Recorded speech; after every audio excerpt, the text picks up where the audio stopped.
gloire à Dieu. Amen. Merci d'être là, d'être venu encore pour cet après-midi. La hauteur de l'amour de Dieu, c'est tellement extraordinaire. L'apôtre Paul en parle dans cette épître aux Éphésiens, avec ce souhait que nous puissions connaître la largeur, la longueur, la profondeur et la hauteur de l'amour de Dieu. On a parlé de la profondeur ce matin, du prix que notre salut a coûté à Dieu, le Père, et à Jésus, son Fils. Ça a coûté un prix absolument insondable. C'est cette profondeur d'amour de Dieu qui fait que nous sommes là cet après-midi, qui a touché notre cœur plus que tout le reste, plus que les miracles, les prodiges. Moi, j'ai été guéri.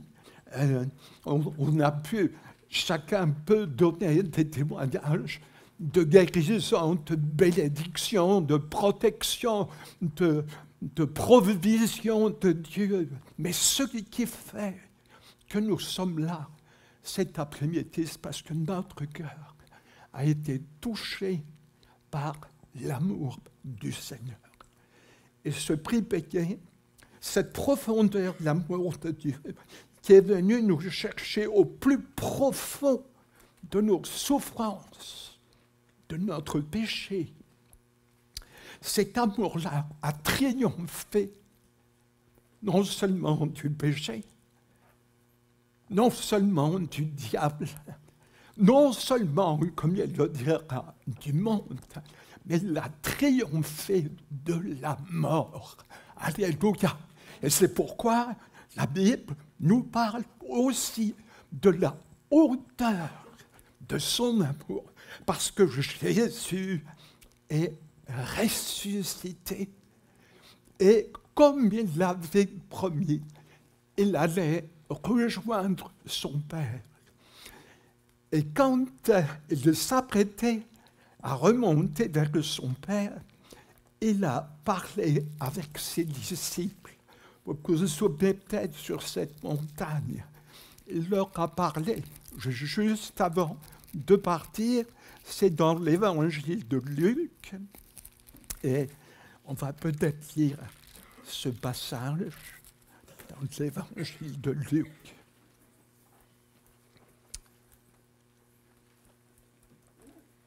Donc, au chapitre 24, au verset, on va lire à partir du verset 44. Luc 24, 44. Puis il leur dit, c'est Jésus qui parle, c'est là ce que je vous disais lorsque j'étais encore avec vous. Il fallait que s'accomplisse ce qui est écrit de moi dans la loi de Moïse, dans les prophètes et dans les psaumes. Alors, il leur ouvrit l'esprit afin qu'ils comprennent les Écritures. On a besoin de comprendre toujours plus la parole de Dieu. Et il leur dit, ainsi, il est écrit que le Christ souffrirait et qu'il ressusciterait des morts le troisième jour. Et que la repentance et le pardon des péchés seraient prêchés en son nom à toutes les nations, à commencer par Jérusalem. Et Jésus s'adresse alors à ses disciples. Et nous sommes ses disciples. Amen. Vous êtes témoins de ces choses. Bien sûr, nous n'avons pas vu Jésus, mais nous avons reçu le ressuscité. Amen. On l'a reçu dans notre cœur. Donc nous sommes témoins de ces choses. Et voici, Jésus dit, j'enverrai sur vous ce que mon Père a promis. mais vous, restez dans la ville jusqu'à ce que vous soyez revêtus de la puissance d'en haut. La hauteur de l'amour de Dieu, c'est que tu sois revêtu de la puissance d'en haut. Et c'est cela que j'aimerais cet après-midi, que nous puissions expérimenter encore ensemble. Parce que ce n'est pas une expérience isolée et unique. L'apôtre Paul, quand il parle de la puissance du Saint-Esprit, de la présence du Saint-Esprit, de l'onction du Saint-Esprit, il dit « Ne soyez pas remplis de vin, mais soyez plutôt remplis du Saint-Esprit. » Et quand il dit ces choses, il en parle au présent. C'est-à-dire que le fait d'être rempli du Saint-Esprit devrait être notre condition normale. On devrait être toujours rempli du Saint-Esprit. On peut comprendre pourquoi. Parce que, justement, c'est lorsque le Saint-Esprit nous remplit que nous sommes capables de vivre vraiment la parole de Dieu. C'est quand nous sommes remplis du Saint-Esprit que nous commençons à entrer dans la réalité de tout ce que nous trouvons dans l'Écriture, surtout dans le livre des Actes. Moi, j'aime beaucoup le livre des Actes. C'est un livre qui me parle, qui me bouleverse, qui me passionne, parce que je vois la vie de l'Esprit, je vois l'action du Saint-Esprit à l'œuvre chez les chrétiens de l'Église primitive. Comme je dis toujours, on l'appelle l'Église primitive, mais ils n'étaient pas du tout primitifs. Ils étaient au contraire au sommet. Ils vivaient ce que le Seigneur voudrait que tu vives aujourd'hui, que l'Assemblée d'Albi connaisse cette vie de l'Esprit abondant qui faisait que le Seigneur ajoutait chaque jour à l'Église ceux qui étaient sauvés. C'était extraordinaire. Les gens se convertissaient. Ils étaient touchés. Ils étaient bouleversés. Alors quelqu'un dira, oui frère, mais c'était le temps du réveil. Mais mon frère, ma sœur, sais-tu que nous devons, nous, aujourd'hui, plus que jamais, vivre le réveil? Pourquoi? Parce que nous sommes dans des temps difficiles. Et ce n'est pas moi qui le dis, c'est la parole de Dieu qui dit que le souci du Seigneur et son désir, c'est que nous soyons, nous, les chrétiens qui risquent bien de faire partie de ceux qui vont voir, pourquoi pas, le retour de Christ, car les événements se précipitent comme jamais, comme jamais. Jésus va pas revenir. Et il faut que nous soyons bouillants, prêts, mes frères et sœurs, et que nous ne restions pas inactifs alors qu'il s'apprête à revenir. C'est l'apôtre Pierre qui, lorsque les chrétiens de cette église dite primitive, lorsqu'ils vont être remplis de l'Esprit au jour de la Pentecôte, qu'ils vont se mettre à parler dans des langues nouvelles, des merveilles de Dieu. Quand ils vont être remplis, ça va faire un bruit incroyable. Ça va bouleverser toute la ville. Les gens vont arriver, ils vont les entendre louer Dieu et adorer Dieu, chacun dans leur langue. Parce qu'à Jérusalem, à cette époque, il y avait beaucoup de Juifs qui venaient de partout et qui parlaient différentes langues. Et l'Esprit de Dieu a saisi les 120 dans la chambre de Ruth. Parce qu'il y avait une attente celle dont nous venons de parler. Jésus leur avait dit, vous restez dans la ville jusqu'à ce que vous soyez revêtus de la puissance d'en haut. En tant que chrétien racheté, touché par l'amour de Dieu, cette profondeur qui a bouleversé notre cœur, cette profondeur de l'amour de la croix, tandis que Dieu le Père, en Christ, se réconciliait avec les hommes. Si l'œuvre du Seigneur s'était arrêtée là, l'apôtre Paul va jusqu'à dire, mais si Christ est mort et qu'il n'est pas ressuscité, votre foi est vaine. Mais gloire à Dieu, Jésus est ressuscité. Et il est remonté à la droite du Père. Son désir, c'est de remplir nos cœurs du Saint-Esprit, de la puissance en haut.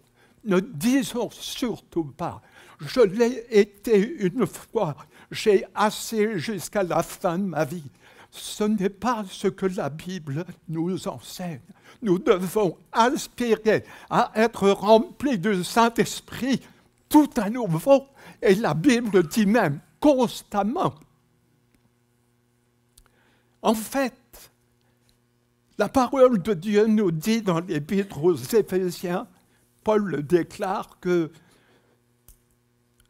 Dieu, dans la hauteur de son amour, nous a fait asseoir avec Christ dans les lieux célestes. Et ça, théoriquement, on le sait. En fait, on est dans notre position spirituelle assis avec Christ dans les lieux célestes. Ça, c'est notre position. Mais, mes frères et sœurs, entre la position et la condition, il peut y avoir une certaine marge. Qu'est-ce que vous en pensez? Qu'est-ce qui peut combler cette distance de réalité vécue entre notre position écrite dans la parole, que nous croyons, et notre condition, c'est-à-dire, on va dire, la réalité actuelle de ce que je vis par rapport à ce que Dieu dit que je suis. S'il y a une différence, s'il y a une distance entre être vraiment assis dans les lieux célestes, parce que laissez-moi vous dire que être assis dans les lieux célestes, c'est une position extraordinaire. Pourquoi? Parce que la Bible nous dit dans l'Épître aux Éphésiens que Dieu a fait asseoir Jésus-Christ au-dessus des dominations et des autorités. Donc une position vraiment puissante et victorieuse sur le diable, sur les démons, sur ses oppressions, sur ses attaques.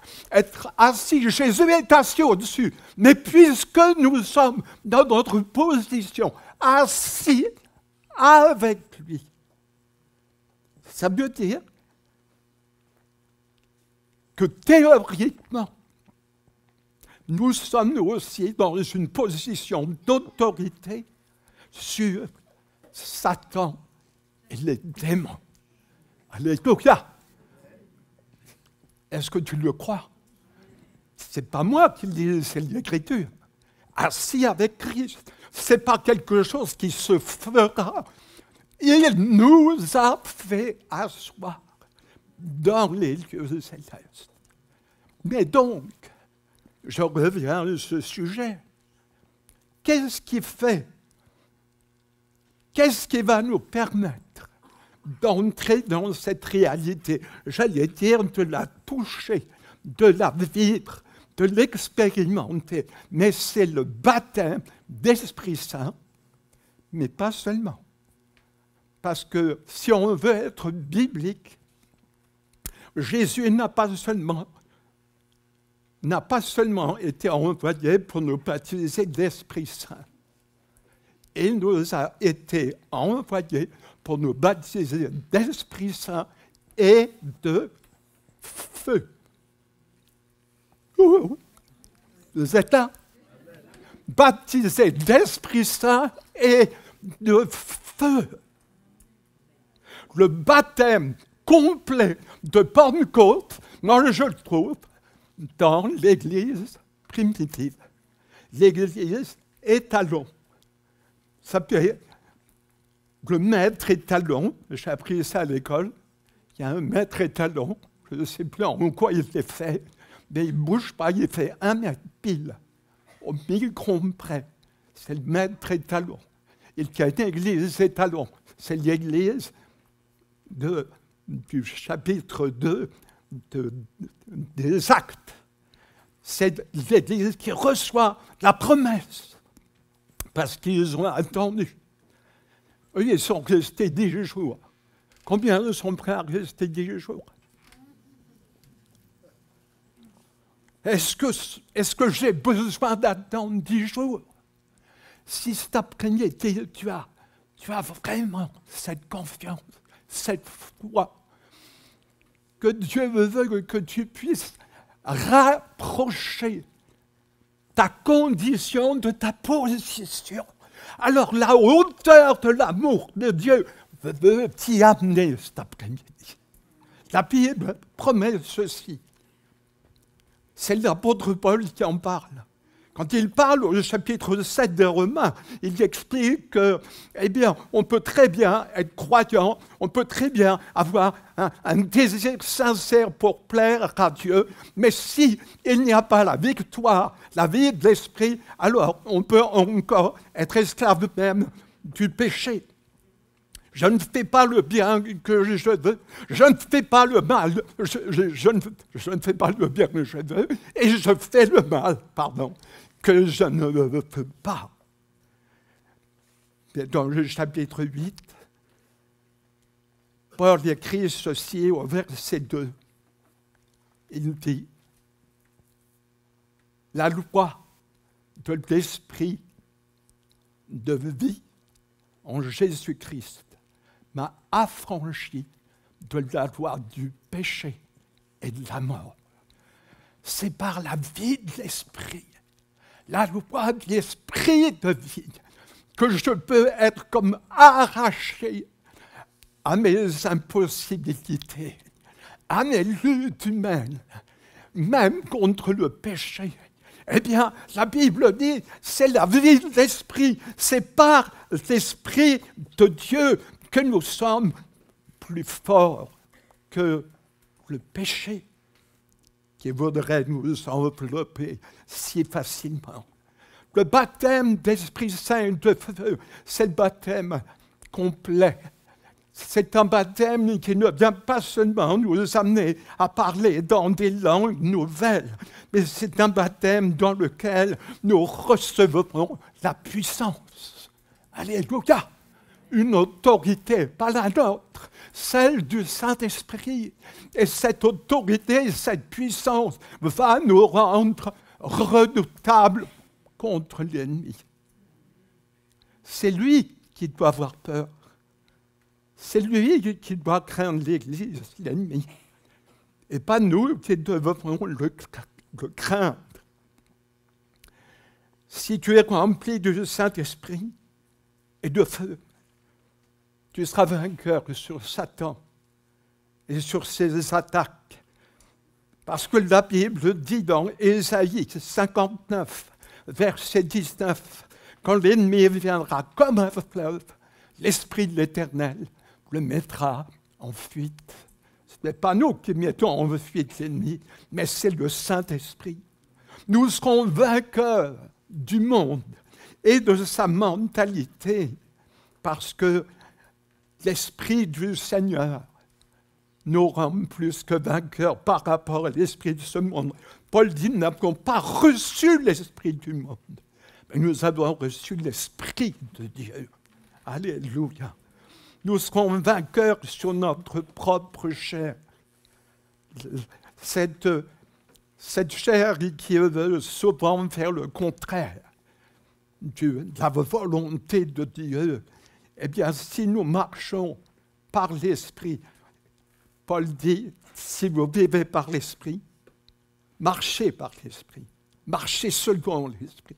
Et quand on marche par l'Esprit, notre nature charnelle, elle est et elle reste crucifiée. Nous serons vainqueurs. Nous serons remplis de cette capacité de louer Dieu même. Lorsque l'adversaire attaquera, pensez à Paul et Silas, ils sont en prison et tout plaide pour qu'ils se lamentent. Ils ont été frappés, ils ont été mis dans la pire des prisons intérieures, sans lumière, frappés, ils sont attachés. Et il y a toutes les raisons pour ces deux disciples du Seigneur de se plaindre. Mais ils sont remplis de la puissance d'en haut. Et au beau milieu de la nuit, la Bible dit, ils ont une idée incroyable qui traverse leur esprit. On est compte, là on a chanté avec Célia, c'était très bien. Là, on est tranquille ici. Eux, ils sont en prison. Ils ont été frappés. Il n'y a pas de guitare, il n'y a pas de sonore, il n'y a rien. C'est là. Tout plaide pour qu'ils pleurent et se lamentent. La Bible dit qu'ils se mettent à chanter, à prier, et ensuite à chanter les louanges du Seigneur. Si tu n'es pas rempli du Saint-Esprit, tu ne peux pas faire ça. Mais eux, ils l'ont fait. Si nous sommes remplis du Saint-Esprit, si cet après-midi, le Saint-Esprit pouvait nous remplir tout à nouveau. J'ai été baptisé dans le Saint-Esprit, c'était en quelle année? En 1974, ça y est, ça me revient.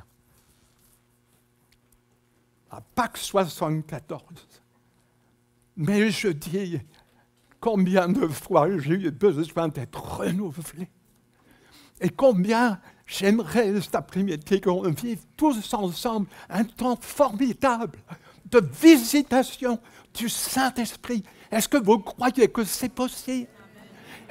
La Bible dit que si nous avons soif, il nous donnera à boire. Le Seigneur, il veut nous rendre capables. Alors ils ont loué Dieu dans cette prison. Mais ça sonnait complètement, c'était dissonant par rapport à la situation.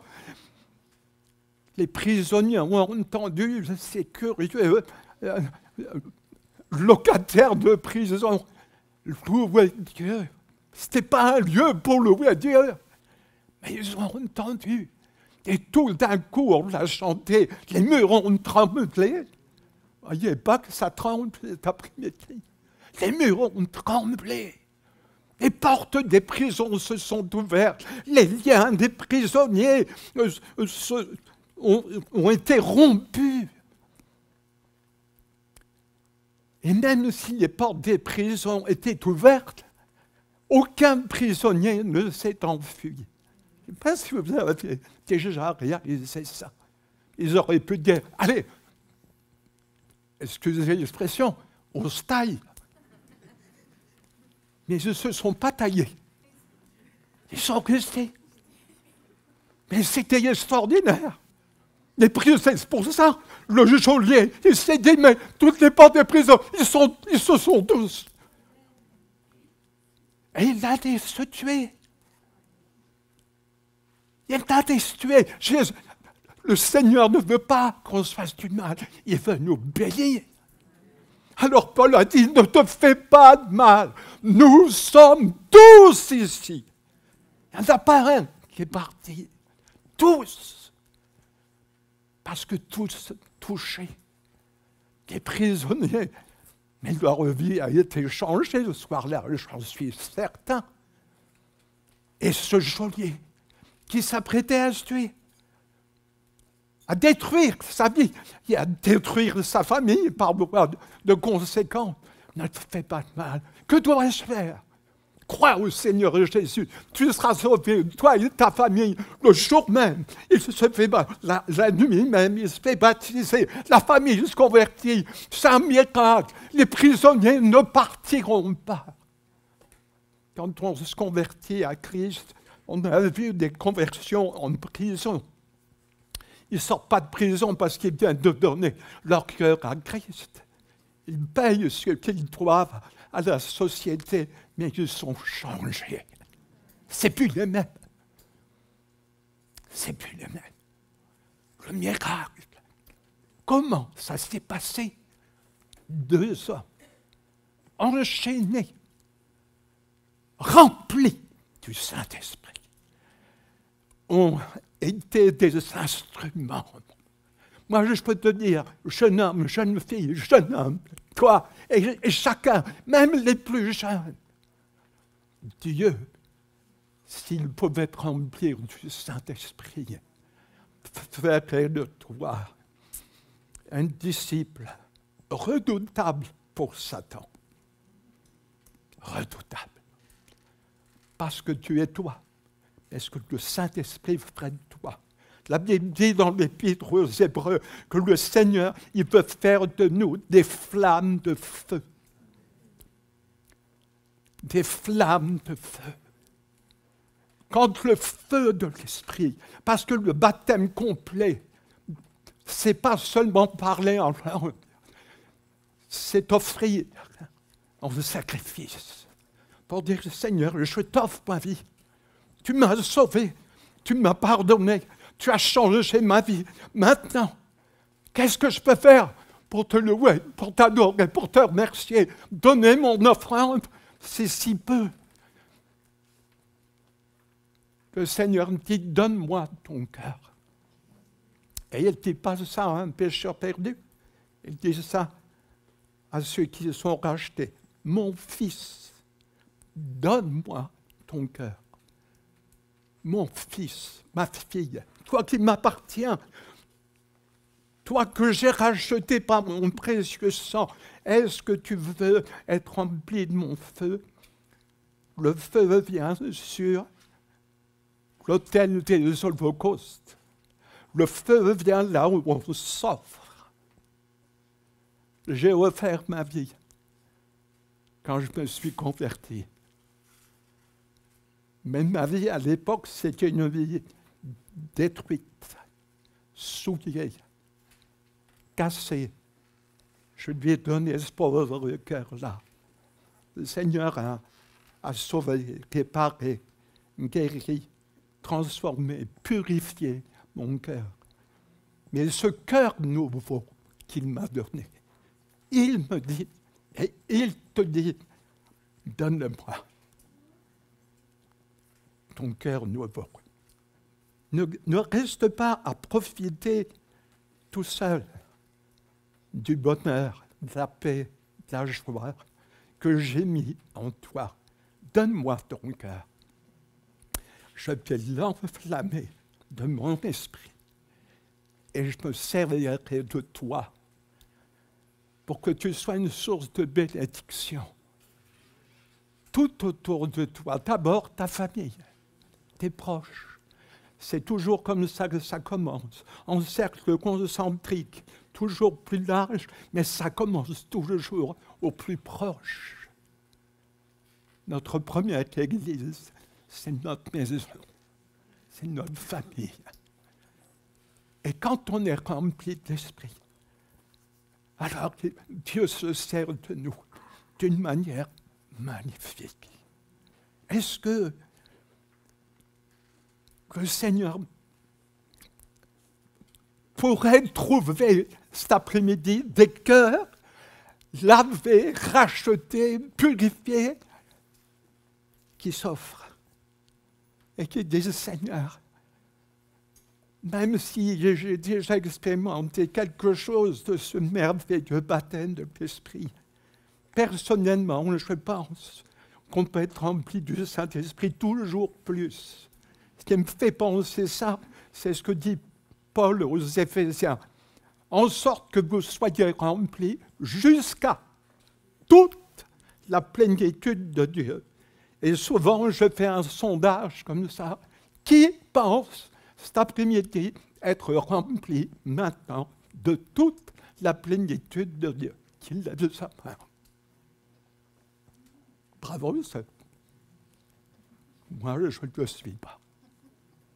La plupart ne l'est pas. Mais Dieu le veut. Et donc, on peut expérimenter quelque chose.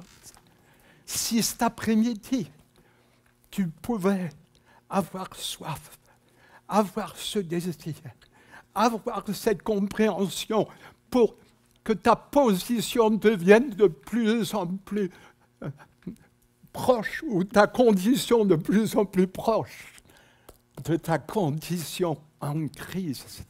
Ça, c'est le baptême dans le Saint-Esprit qui peut l'accomplir. Un jour, dans une église, c'était en Angleterre.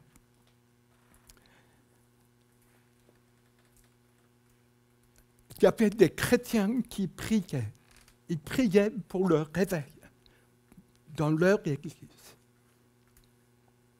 Et alors qu'ils priaient de tout leur cœur, ils ont entendu la sirène des pompiers. Et les pompiers sont entrés précipitamment dans l'église où les chrétiens priaient de tout leur cœur pour que le Saint-Esprit, le feu de l'Esprit les remplisse. Les pompiers sont entrés précipitamment avec les lances incendies. Et je cherchais le feu. Il n'y avait pas de feu, mais au-dessus de l'église, il y avait des flammes. Et les voisins avaient dit, ça brûle dans l'église, il faut que vous y alliez. Ils les avaient appelés. Et donc, ils étaient venus. Et quand ils sont venus à l'intérieur, c'était juste les chrétiens qui étaient, eux, remplis du Saint-Esprit. Mais le bâtiment ne flambait pas. Et quand donc j'avais lu ce récit, et je me rappelle très bien, j'ai raconté cette expérience, je prêchais à Metz, il y a peut-être, je ne sais pas, 20 ans passé, peut-être un peu plus. Je prêche, je raconte cette histoire. Et ce matin-là, il y avait un couple de chrétiens anglais. Lui, si je me rappelle bien, jouait et sa femme chantait. Et quand j'ai donné ce témoignage, le frère a dit, ce que ce pasteur a dit, oh, je l'ai dit, pourvu que ce soit, il n'y a pas de problème. Il a dit, c'est vrai, parce que j'étais dans cette église-là. Wow.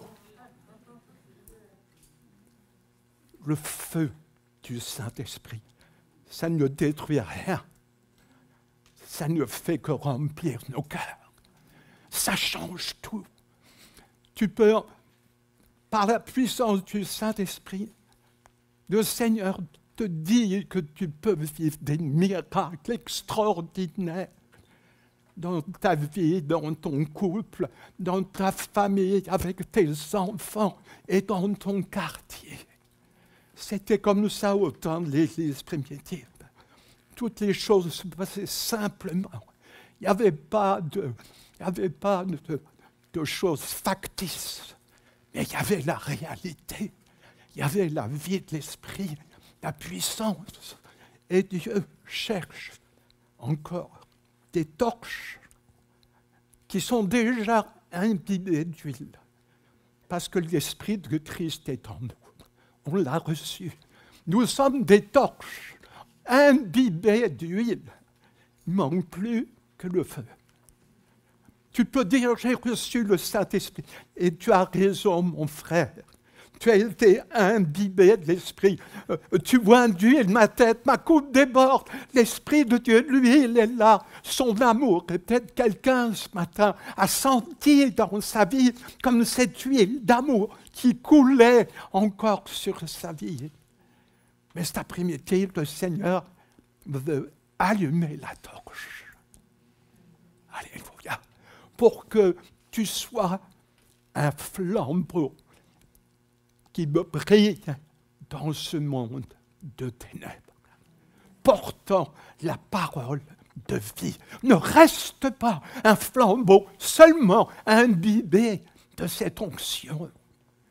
Mais dis, Seigneur, ton baptême, c'est aussi un baptême de feu.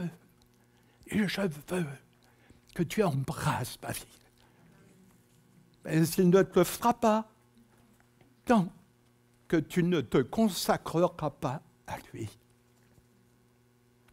Ils sont restés 10 jours. Moi, je crois qu'il n'y a pas besoin de rester 10 jours. Le Seigneur cherche juste des cœurs qui sont prêts à se donner à lui, à s'offrir simplement. Je termine avec cette toute petite anecdote. Ça se passait en Afrique. Et dans les églises africaines, les offrandes sont très modestes, très pauvres. C'est souvent des fruits, des légumes qui sont là offerts dans les cultes, présentés comme offrandes. Et dans cette église africaine, ils avaient donc un grand panier. Et ce grand panier servait pour les frères et sœurs souvent en Afrique qui viennent pour apporter leur offrande en dansant. Ils apportent et puis après ils repartent à leur place. Et puis il y avait un petit garçon. Et ce petit garçon, il n'avait rien. Juste sa petite chemise, son petit short, même pas de fruits, rien. Et il voulait donner quelque chose au Seigneur. Mais quoi? Et puis tout d'un coup, il a eu une idée géniale. Vous savez ce qu'il a fait? Il s'est mis dans le panier. Il s'est mis dans le panier. Seigneur, je ne peux rien te donner, mais je me donne à toi. Alléluia. Est-ce que tu veux cet après-midi vivre cette vie merveilleuse, incroyable, avec Martine? Voilà, on a pris un peu de rythme, beaucoup. Des années ont passé, mais je ne regrette pas une journée d'avoir donné tout mon cœur au Seigneur. Cette vie ratée, il l'a reconstruite, mais si elle n'avait été qu'imbibée d'huile, j'ai compris que le Seigneur m'appelait. Alors tous ne seront pas pasteurs, puisse Dieu faire qu'il y en ait. Tous ne seront pas missionnaires, tous ne seront pas peut-être engagés à plein temps dans l'œuvre de Dieu, mais si tu es enflammé, si tu brûles du feu de l'Esprit, même à ton travail, ça se saura que tu es chrétien, à ton lycée, à ton collège, à l'université, partout, on verra que tu es chrétien, parce que Christ se verra sur ton visage. Parce que le Saint-Esprit sera tellement, j'allais dire, brillant, visible, la flamme du Saint-Esprit. À cet après-midi, Dieu le désire. Et j'aimerais qu'on puisse comprendre que c'est son désir encore plus que nous, de nous remplir, de nous renouveler, de nous baptiser, peut-être plus que jamais, d'un baptême d'Esprit Saint et de feu. Amen. Alors on va s'approcher du Seigneur. On va prier. Et vraiment, oh Seigneur, tu sais, tu connais, Seigneur, chaque jeune, chaque point jeune qui est ici. Tu sais toi-même, Seigneur, dans cet après-midi, ceux, oh Seigneur, qui peut-être ont besoin de réaliser d'abord que c'est ce que tu souhaites pour eux, que c'est ce qui leur manque. Peut-être pas seulement une expérience de parler en langue, mais bien plus. Une puissance de vie, une onction de Dieu pour les sortir de leur crainte, de leur peur, pour les sortir de leur faiblesse, de leur lutte, de leurs échecs, être remplis du Saint-Esprit pour faire face au diable, pour résister au diable avec une foi ferme, être fort face à l'esprit de ce monde. Seigneur, tout cela, Seigneur, n'est par force, ni par puissance, mais par ton esprit. Et tu veux cet après-midi visiter ton peuple. Tu veux nous visiter. J'ai encore envie, besoin, soif. J'ai encore le désir, Seigneur, que tu viennes comme un Seigneur embraser tout en nouveau ma vie. Fais-le pour nous tous. Fais-le pour nous tous. Mes frères et sœurs sont venus, pas pour entendre un homme, Seigneur, mais pour entendre ta parole et pour être touchés par toi, parce que Jésus, toi qui baptises l'Esprit Saint et de feu, tu es au milieu de nous cet après-midi. Alléluia. Alors nous allons nous tenir, mes frères et sœurs, comme les disciples. Ils se sont tenus là, et il y avait cette soif, il y avait cette promesse. Et cette promesse du Seigneur, Jésus veut l'accomplir cet après-midi. Oh, la Bible nous dit que les disciples de la chambre haute, peu de jours après l'expérience de Pentecôte, ont été à nouveau remplis du Saint-Esprit. Et ce jour-là, les murs ont tremblé. La persécution commençait à venir. Et ils ont dû être à nouveau remplis du Saint-Esprit. Mon frère, il y a acte 2, mais il y a aussi acte 4, où le Seigneur veut nous renouveler, nous remplir et nous baptiser de son feu divin. Alléluia. Alors prions, oui, que l'Église se mette maintenant dans la prière. Alléluia. Oh Seigneur, c'est ta promesse. C'est ta promesse. Alléluia, alléluia.